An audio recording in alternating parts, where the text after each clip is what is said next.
বামপন্থীরা এসে নাকি আসলে বিচার হতে দিচ্ছে না, তারা নিজেরা আজকে যে ঘটনা ঘটালেন, তাহলে প্রধানমন্ত্রীর আশা থেকে সেই মাঠের সভা থেকে যখন আমরা বিচারের কোনো প্রতিশ্রুতি পেলাম না, আজকের দিনে দাঁড়িয়ে রাস্তায় এরকম একজন মহিলার ওপর যে ন্যাক্কারজনক আক্রমণ করছেন বিজেপির নেতারা, তাদেরকে আমরা শুধু এইটুকু মনে রাখতে বলবো যে রাজনীতি কিন্তু একদিনে শেষ হয়ে যাবে না।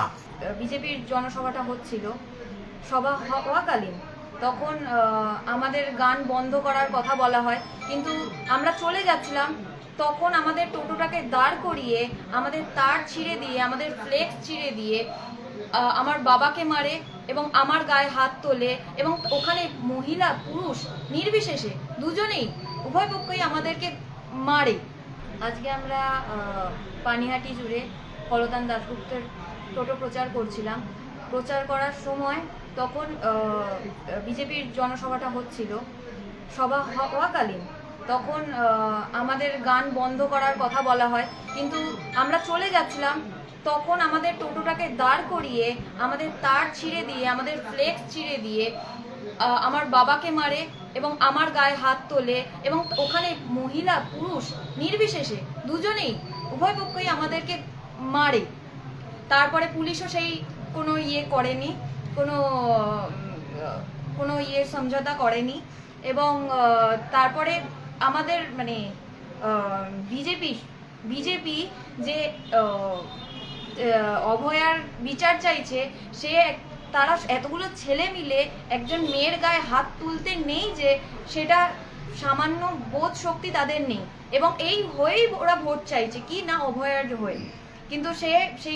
সেই বিজেপি একটা মেয়ের গায়ে হাত তুলছে, তার বাবাকে মারছে। শুধু আমাদের অপরাধ কি ছিল না, আমাদের টোটো প্রচারটা করছিলাম, আমরা টোটো প্রচারটা করতে চাইছিলাম, ব্যাস। আমাদের কথা খুব স্পষ্ট, এই বিজেপি পশ্চিমবাংলার সংস্কৃতি সম্পর্কে তাদের কোনো ধারণা নেই, এবং এই বিজেপি যে চরম নারী বিদ্বেষী দল, সেটা আজকে গোটা বাংলার মানুষ বুঝে গেছে।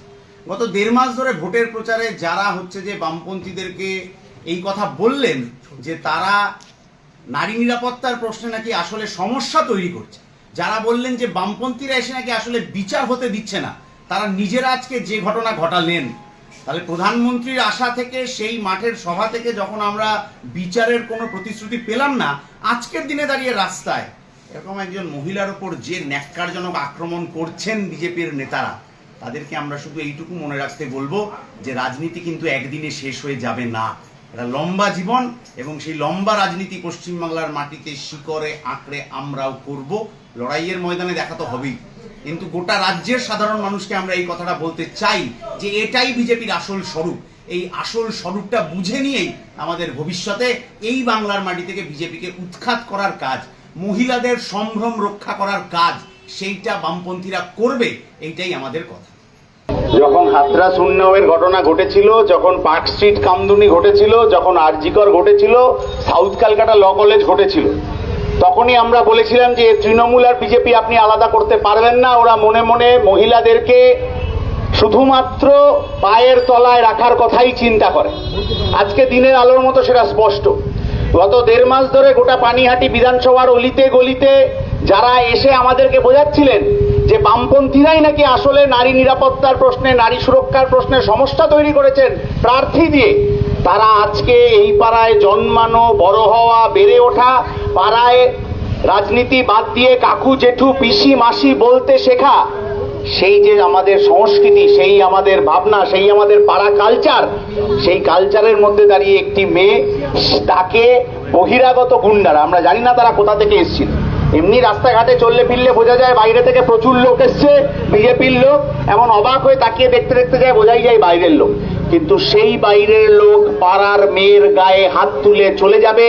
আর পাড়ার বিজেপি নেতাদেরকে সন্ধেবেলা এলাকায় দেখতে পাওয়া যাবে না। আমরা ওদের ক্ষমা করছি না। এই ক্ষমাটা সেদিন হবে যেদিন গোটা বাংলার মানুষ আসলে এই বিজেপি নেতাদেরকে, আমাদের কমরেডরা উপস্থিত হয়েছেন, বুবুন এবং তিতলি এখানে উপস্থিত হয়েছে, আমাদের সর্বশক্তি দিয়ে ওদের পাশে দাঁড়াতে হবে, এমন একটা পরিবেশ তৈরি করতে হবে যে তিতলির মতো আরো তিতলিরা মাঝরাত হয়ে গেলে এই রাস্তা দিয়ে বাড়ি ফিরবে, কোন হিংস্র পশু যেন ওদের গায়ে হাত না দিতে পারে, এই রকম একটা পরিবেশ তৈরি করতে হবে। পাড়ায় পাড়ায় ছড়িয়ে যেতে হবে বিজেপি কি জিনিস,